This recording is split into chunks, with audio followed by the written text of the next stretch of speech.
Hi all, I'm Cullen Haynes and welcome to Ledger Legends on Live with Cullen Haynes. Thank you for tuning in. It is 5:08 Australian Eastern Daylight Time and we're coming to you with episode 6 today of our Ledger Legends podcast, interviewing leading legends of accounting and the finance realm. My next guest I've known since we started our original company, Legal Home Loans, back in 2018, and I've watched him soar and take his business to the next level. And now he's helping other businesses do the same. Been doing what he's been doing for the last 10 to 11 years, so quite knowledgeable. And now with his own firm, Butler & Co., Growth Advisory and Strategy, they are doing just that. And we're talking about how to become number one in your market. Could you please make very welcome the one, the only, Mr. Trent Butler of Butler & Co. Advisory. How are you, mon ami? I'm doing wonderful, Callan. I almost feel as though it's like some entry to like a boxing contest should play right now. It's sort of Uh, maybe that's just a Apollo, fantasy or something. But I appreciate undisputed. your kind words. That's okay. Look, I'm always wanting to, interview leading legends like yourself because you're an example of what you've been able to do for your own business, and now you're giving it back to help others self-actualize, which I think is what life and business should be all about, right? It should be not take, but give, give, give, give, give. It's that Gary Vaynerchuk principle, right? Yeah, you bet. And yeah, I'd reciprocate all those kind words as well, Callan. It's been a pleasure knowing you. I can't believe it's been that long. So hard to kind of pinch myself when you're saying that. But you're absolutely right. I mean, that's the idea of business, isn't it? You help enough people and you tend to get your own success as a result. So that's kind of the guiding principle, or at least one of them that I've hold true to. So I'm really lucky. It's an honor to get to do what I get to do and with who I get to work with. So yeah, it's a lot of fun along the way. Fantastic, my friend. And I will make it known this is live. This is happening Wednesday, the 24th of July. It's now 5:11. Please, we are broadcasting live on TikTok, YouTube, LinkedIn, Facebook, Twitch, X. Put your comments in the comments and questions, queries, concerns, and I'll try and get them to this behemoth and ask him while we've got the stream going on. But the first question is, what is happening right now in your world there, Trent? Quite a lot on the business side of things. We're working with a small group of what I'd like to think are carefully selected clients and really helping them level up and winning their market, whatever that means for them. And so I'm in the trenches actually working with clients, basically.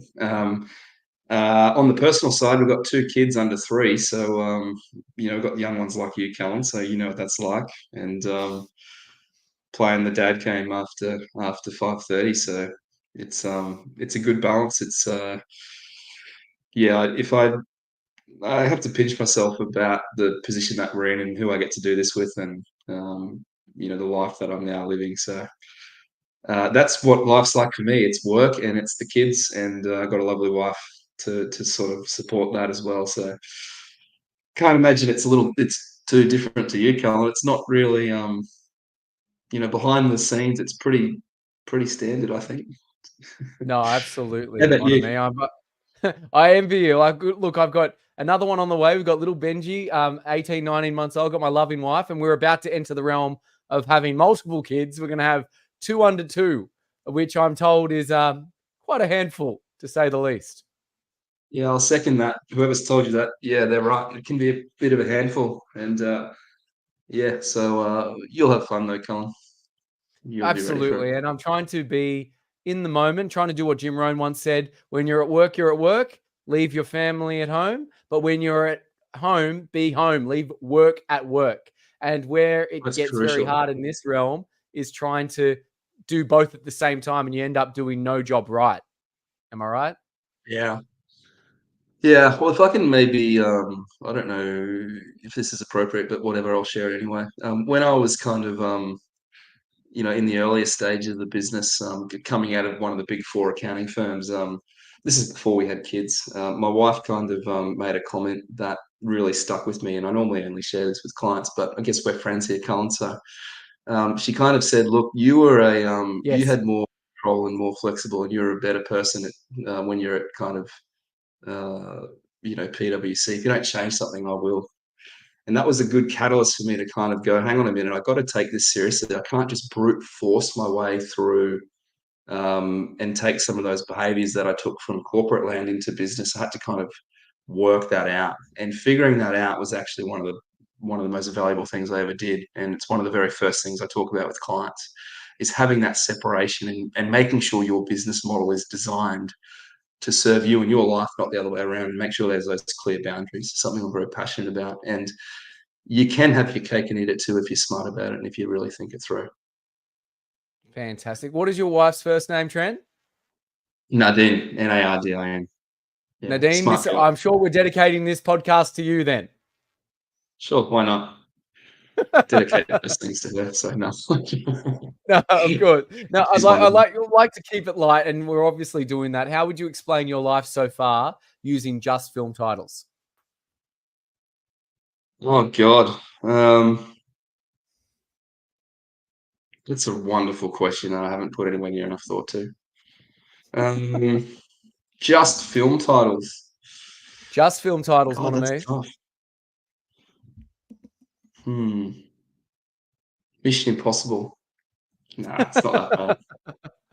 Oh, well, the I don't very know. That's a word tough one. impossible says I'm possible, right? So the fact that it's Sure. impossible means it can be possible. Yeah, that's probably. I don't know. Can I defer that one? Let my subconscious simmer on that till the end, Colin. Please I'm sure do, I have a mate. better answer than Carl that. I've Jung, never been who asked I've that got many question. books on, would agree. Let it ruminate. We'll come back to it. So That's I'm going to wonderful. note it down. It's How would you answer that out of 5:15. curiosity? I'm sure you've put. How would you answer it? I'm just curious to if I can flip the script a little bit. What's your answer for that Uh, question? I think it's a wonderful question. how do I describe? La Vita Bella is one of my favorite movies. Life is Beautiful, and Okay. directed by Roberto Benigni. Talks about when faced with adversity, no matter what happens. And this, I didn't experience this, but he was obviously in the Holocaust. But no matter what was Yeah. happening, he always made that experience bearable for his child. And I won't spoil the Yeah. movie, and I highly recommend you watch it.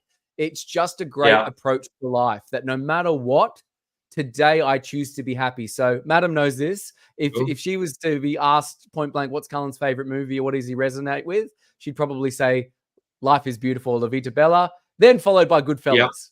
Probably. Okay. Yeah, yeah. As you were explaining that, I love how you kind of articulated that. For me, it's probably it's a movie I haven't seen in a while, but Bridge of Spies. I think it was a Tom Hanks one where the overall kind of takeaway I kind of had from it at the time was just dedicating and being a professional.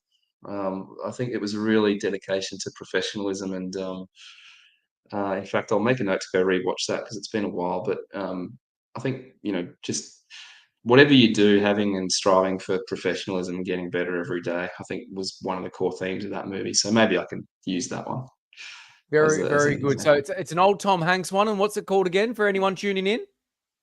Yeah, Bridge of Spies. I'm sure it's not that old. I can't recall the year, but uh, I'll have to watch it because yeah, I have it's to admit I haven't seen it. So I'm adding it to the list as well.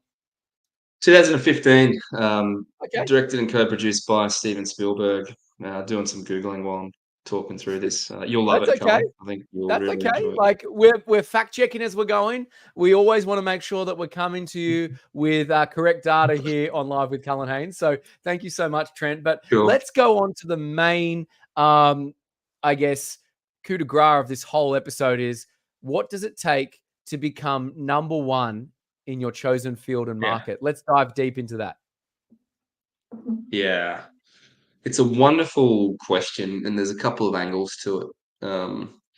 I think, look at a high level, it's what does number one mean to you, and being very clear on that as well, because there's no point, um, So in other words, success is quite personal. Number one's quite personal. So I think getting very clear on what that is for you is probably one element. If we're kind of literally talking commercial, well, I think before we get to the commercial side, I'd probably say, be true to your core values would be one element. Don't do anything that gets against those. So for me, that's exhibit professionalism, have a growth mindset, and be adaptable. And I really believe that over the 100 plus clients I've worked with, the ones that succeed the most and generate the best results exhibit those three qualities. They're striving for professionalism, getting better at their craft, doing the right thing, but the adaptability, the ability to change when faced with new information or data or insight is crucial. And I would say the journey to being number one, if there's any one thing people take away, it's you've got to be adaptable. You've got to realize that your journey is going to change, and having the ability to let go of some existing ideas in order to pick up some new ones is critical. So I'd say that's the three things at a general level. If you want a quick what's it take, it's those three things: be adaptable, have a growth mindset, and be professional. Very There's some well said, my tactics that go deeper than that, Callum, but I'm keen to kind of I could talk underwater about that subject. So how far do you want me to go? Look, well, we've got different questions to kind of tease that out more. So if you are joining, we've got Trent Butler, founder of Butler & Co. Advisory. We are streaming live on Ledger Legends, and it's brought to you proudly by CA Home Loans, the business we launched in May 2024 this year, which we're very proud of. But nonetheless, next question for you, my friend, is what sparked your interest in being a business advisor for professionals out there? What like, let's start with being a CA. Like, what sparked your interest in accounting first, and then being a business advisor? Yeah, I think I grew up in a family of small business. I was fortunate to kind of have a father and mum who ran a small business themselves in sort of development in the building sector. And so from a young age, I was kind of just exposed to that environment. And I think I was probably inspired by my family's accountant or advisors that they were kind of dealing with at the time, and sort of seeing and just being part of that process, and really admired the I suppose the role that they were playing in the relationship and in the family. And coming out of high school, kind of just went in that direction, wanted to kind of emulate that. And the other part too, Callan, is I think it skips a generation, I'm told, but I'm terrible with my hands or building, so I'm somewhat of a disappointment in that regard to to dad, but was very happy to kind of put on a white shirt and seem to be a bit better at that than my woodwork class in high school would suggest. So I went in that direction rather than kind of get my hands dirty and physically doing the work. So yeah, that was probably why. It was a combination of those things, and yeah, just thoroughly enjoying the intellectual, but also the suppose the role and the importance that you're playing with when working with people. So it's an honourable position to have, and it's one of value, and really you admire it in all professionals, but it's one I really love and have always aspired to be, I suppose. So yeah. Oh, yeah, I must admit, like, when I used to work at Macquarie, we used to have like a graph of trust and likability, and bankers, lawyers, and brokers were always at the bottom, unfortunately, of that trust and likability Fair, for yeah. clients. But the accountant and the chartered accountant and the trusted advisor, like, their trust and likability was off the chart. And I think the first call in any business is always to your accountant. Should I get a new loan? I got to talk to my business advisor. Should I do this? Should I do that? You like you said, you become an extension of the family, right? Especially for small to medium businesses. Yeah, it is a little bit unfair to brokers and real estate, because I I think they're agree. bloody people as well. Oh, look, I agree. Being one of them, I can say this, but let's be real. Yeah, Like, no, as one of my barrister clients said, look, if I wanted to be liked, Cullen, I would have become a nurse or a teacher. I didn't do yeah, this sure. profession to be liked, right? So you do it for the Yeah. prestige, the accolades, and you want to make a difference. So, but it's just one of Mm. those things that people love their accountants and their business advisors. It's just innate in nature, I guess. Yeah. I think give a little love to brokers, particularly what you guys do at CA Home Loans, and with the Oh, lawyers as thanks, well, Trent. because well, there's always different sorts of different professions, but knowing you for as long as I have, um, I know you're always about doing the right thing and making good decisions. So it's a little unfair. At least I'd tie you with the same brush if being someone worth listening to. I But really appreciate that, Trent. Thank you so much, my friend. Thank you so much. it's And we're awesome. already halfway through, guys. So please put your questions in because we've only got about 15 to 20 minutes left with this absolute rock star. So we want to make it as engaging and as in real time as possible. So I'm doing my best to keep an eye on the comments everywhere. We've got a few people joining on all the platforms, which is awesome.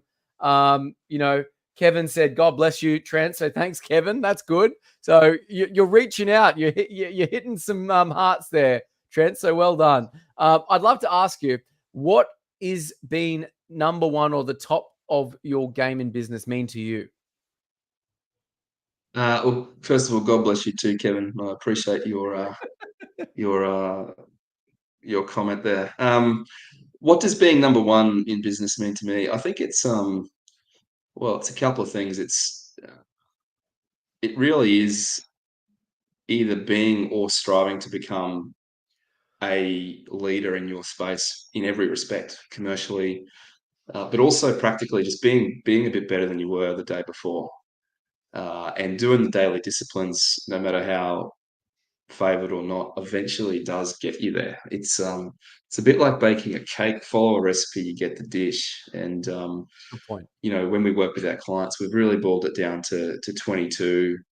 I call them silver bullets, if you like. That if you install the right process or the right work on the right thing at the right time, it's inevitable. Success is inevitable with time, providing you can have a growth mindset and be adaptable.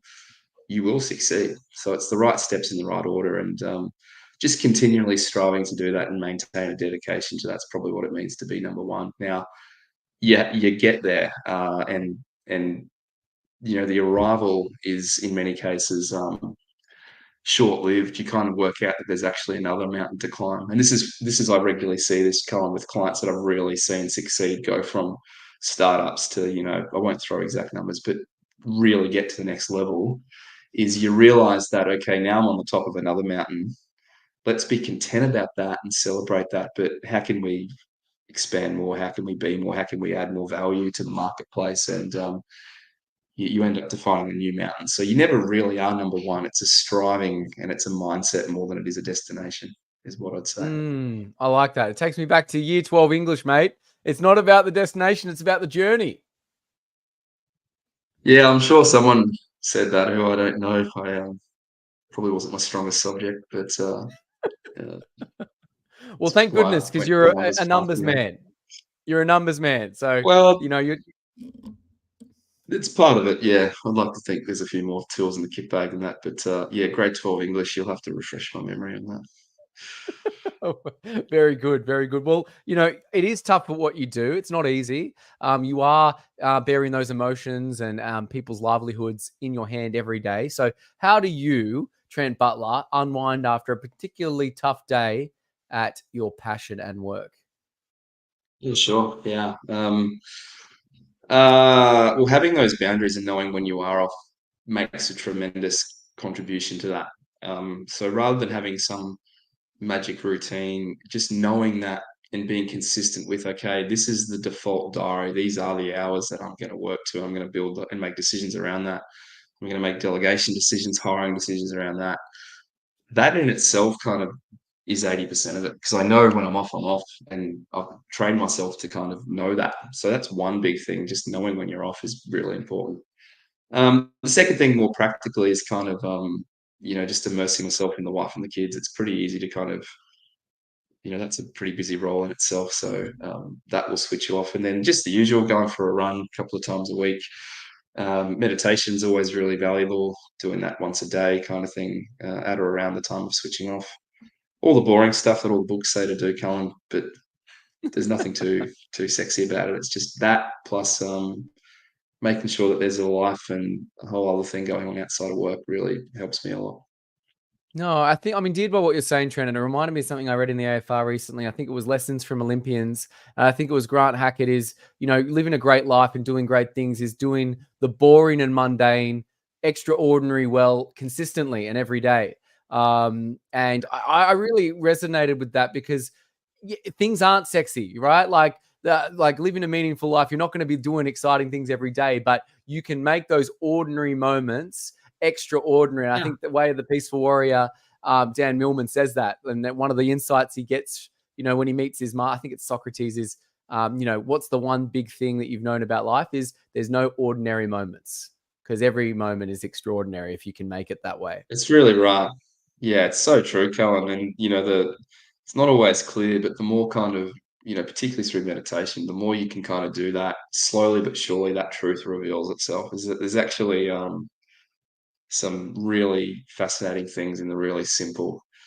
And kids as well are a good teacher of that. I've kind of rediscovered that through the kids, is like, our 2.5-year-old, the most fascinating thing, what we would perceive on surface level as something routine and boring is just incredibly fascinating to a 2.5-year-old. And I think we sometimes forget who we are at our essence because we develop the intellect and life takes over. But kids will Yes. kind of help you come back to that and help you appreciate just the beauty in simplicity and the routine. It's not boring; it's actually essential. So, for what that's worth. Thank you for that. Yeah, I think they're great insights that everyone can get That's some a pearls of pleasure. wisdom from there, Trent. That's awesome. Well, switching gears a little bit, I would love to know, Yep. in your personal life or professional life, is there any passion projects you're working on that you can share with us? Uh, Professional life, we're always building and documenting what we're doing and seeing what works and kind of building our library of processes. And so, as a business coaching or advisory firm, what most people probably don't realize is that one of the different things that I'm doing is really just keeping track of what's working and what's not, and always having a process and a team that's sitting behind me to really capture those discoveries in a process that can be followed by clients or otherwise their team, if you like. So that's sort of a bit of I suppose, a professional passion project that's always happening and always gets updated and refined over time, is just having a library of processes that clients can leverage, or at least have 80% of it figured out to start with to modify their own. So yeah, that's probably one. And outside of that, besides scheduling holidays and having a break, yeah, maybe call me boring, but yeah, with the two kids, that is the project. There is no other kind of like, I kind of I'm really lucky, as I said, Colin. I just love what I do. I don't have another real project other than just doing what I'm doing and playing with the kids and the family. That's it for me. Maybe I'm too boring. I don't know, but No, I that's think it. I think what you're doing is and focusing on is fantastic, mate. And to be able to call it out and say, this is what I'm doing, and it may seem simple, I think is amazing. Yeah, thanks, Colin. Appreciate that. Yeah, is what it is. Pleasure, mon ami. Pleasure. Casting, you obviously look at the present and the past to help make people make decisions. But where do you see the business advisory and accounting profession in the next 10 years? Oh wow, yeah, it's there's a lot said about this, so I actually don't have a view. When I say I don't have a view, I don't have a biased view. I don't have any kind of there's a lot of noise in the market, but there seems to be an angle behind that. Um, I think the fundamentals, if you want to hone in on the accounting profession, I think I was looking at it the other day. There's between 40 and 50,000 registered tax agents in the country. The tax practitioners board is seemingly going on, inspired by current events of the profession, seems to be kind of really sharpening up and doing things that make sure those that are in it are doing the right thing, and which is a wonderful thing. I think, generally speaking, whether it's going far enough or not, or going too far, put that aside. But the bottom line is that there is a limited number of people who have this qualification, and I don't have the exact numbers in front of me, but the population of Australia has gone up in recent times quite substantially. And you put those two things together, there's a growing demand for competent accountants and compliance to be done well and to be done properly. So, I think the whole advisory space, yes, there's part of that, but I think there's a big element of just doing really great work on the compliance side for generally, that's going to be around forever kind of thing. Clients need their accounts done. Um, you know, they need professional tax advice to make sure they're paying tax legally, but not necessarily donating more than they need to. and that's not going away. So the profession, you know, I think those that have the ticket as a registered tax agent, making sure they're not too overworked, I think is something that's really key and something that needs to be really considered, and make sure there's enough business nous behind those that are really doing the right thing and doing the work to make sure that they're not just working tirelessly, but also benefiting from the fruits of their efforts and their labor. I think that's really important as well. So lots of work and being busy is here to stay for accountants is my underscore. It's how do you manage that? How do you run a business around that? I think A good is point. where professionals can do a bit better job. They tend to be very good at the technical side, but the business side is actually two different things. And many particular accountants, but every profession suffers from this, is assuming that just because you're great technically at what you do doesn't actually translate to how to run a business, how to run a practice. And I see too many accountants suffering unnecessarily because of that fact. So It's a shame. It's a shame. But I'd love to ask you this: AI, is it going to replace accounting and business advisors in future? it's $1 million question. Probably not. No. Agreed. Agreed. Looking So at the yeah, it's hundreds of pretty. clients you've go ahead. It's a contrarian view, I guess. There's a lot of doomsday people out there, but again, what are the key things? Adapt, be adaptable, have a growth mindset, and be a professional. And if everyone maintains that, it's a little bit like, did the calculator replace accountants? Did Excel spreadsheets replace accountants? No, they adapted. They just did a little bit differently, but ultimately the skill set was still needed. It's the same deal. It's just there's another tool that's available. Put it this way: if it replaces accountants, then it's probably replaced everyone, and we're all screwed. So Yeah, good point. That's a very I good think point it's indeed there, Trent. learning. Um, Sorry, Callum. I could talk. As I said, I'll let No, you it's cut you're me off when passionate you about mention. it, so it's good to see, my friend. It's good to see. But looking at the hundreds of clients you've helped, anonymous or real, like tell us what's the most unusual client request you've ever received and actioned. Unusual client request I've received and actioned. There's nothing really coming to mind. That's I all don't know. right, Maybe I'm mate. too. It's the ordinary extraordinarily well. I like it. I like it. But this may be something that hits the old nostalgia buttons. Who has been the most influential mentor to you and why? Oh God, that's tough. There's been many, Colin. It's hard to kind of narrow it down to one. Um, Again, I'm on the theme of boring and predictable here, but probably Warren Buffett, Charlie Munger is kind of the principles the letters to shareholders and reading those and reading the summary book really had a profound effect on me, I would say, and shaped how I kind of made decisions. So I'd give the credit to those guys. Amazing. A lot Well, of it, wisdom in it those. seeps into what Yeah. you it seeps into what you do because he talks about the most successful stocks or investments are the most boring. Actually goes in line with what exactly what we were talking about, right? Well, kind of. Yeah, I think yeah. One of the just actually thinking it through.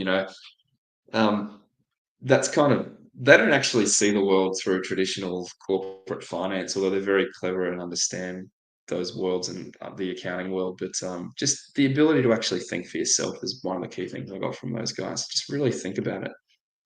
You often find the real answer, and it's not always actually what's popular. Well said. Well said. Shout out to Charlie Munger and Warren Buffett. If you are watching Warren, give us a cheeky like and 5-star, please, sir. Now, what would you like to see change in accounting, Trent? Uh, oh my God, that's a big question. Look, what I kind of alluded to before.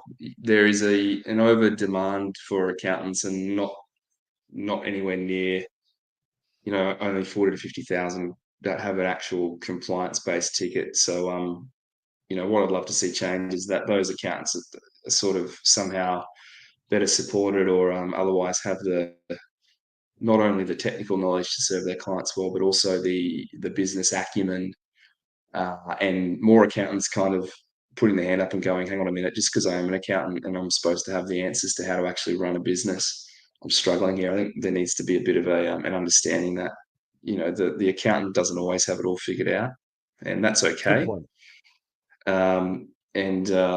Whilst I'm a chartered accountant, I don't do any compliance-based work.